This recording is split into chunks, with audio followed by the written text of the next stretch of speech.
Hello friends, कैसे हैं आप सभी। उम्मीद करती हूँ सभी अच्छे होंगे।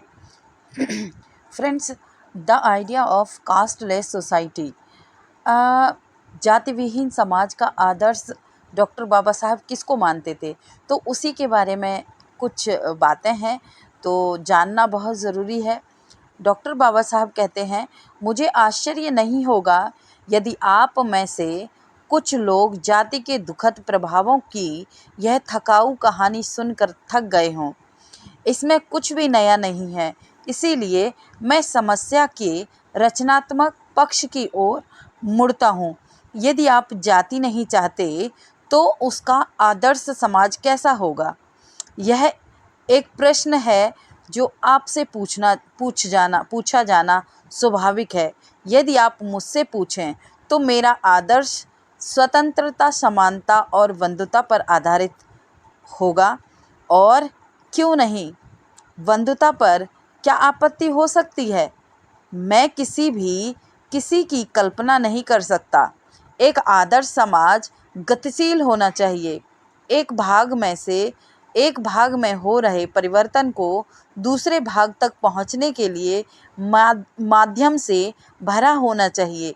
एक आदर्श समाज में उनके हितों का सचेतन रूप से संचार और साझा होना चाहिए। आगे कहते हैं, अन्य प्रकार से जुड़ावों के साथ संपर्क के विविध और मुक्त जो मेन बिंदु है उसके होने के बजाय दूसरे शब्दों में कहें कि सामाजिक संरचनात्मक होना बहुत ज़रूरी है।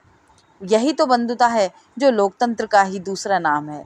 यानी वो कहते हैं कि जो कास्टिज़्म है, जो जाति व्यवस्था है, जाति प्रथा को तोड़ने के लिए सबसे जो मेन कार्डिनल प्रिंसिपल्स हैं वो हैं लिबर्टी, इक्वलिटी और फ्रेटर्निटी।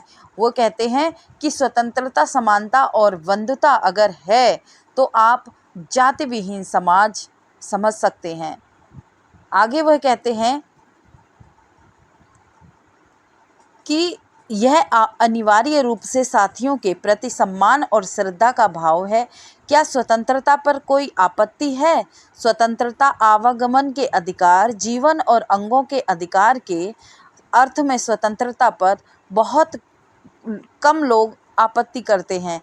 जीविकोपार्जन और शरीर को स्वस्थ रखने के लिए आवश्यक संपत्ति, औजारों और सामग्रियों के अधिकार के अर्थ में स्वतंत्रता पर कोई आपत्ति नहीं है। व्यक्ति की शक्तियों के प्रभावी और सक्षम उपयोग से स्वतंत्रता को लाभ क्यों ना दिया जाए? जाति के समर्थक जो इसकी अनुमति देंगे। तो वो मेनली जो कहना चाहते हैं कि जो डॉक्टर बाबा साहब के जो आइडल जो प्रिंसिपल हैं वो कहते हैं कि लिबर्टी, इक्वलिटी एंड फ्रेटर्निटी अगर है तो आप कास्टलेस सोसाइटी को आइडल बना सकते हैं।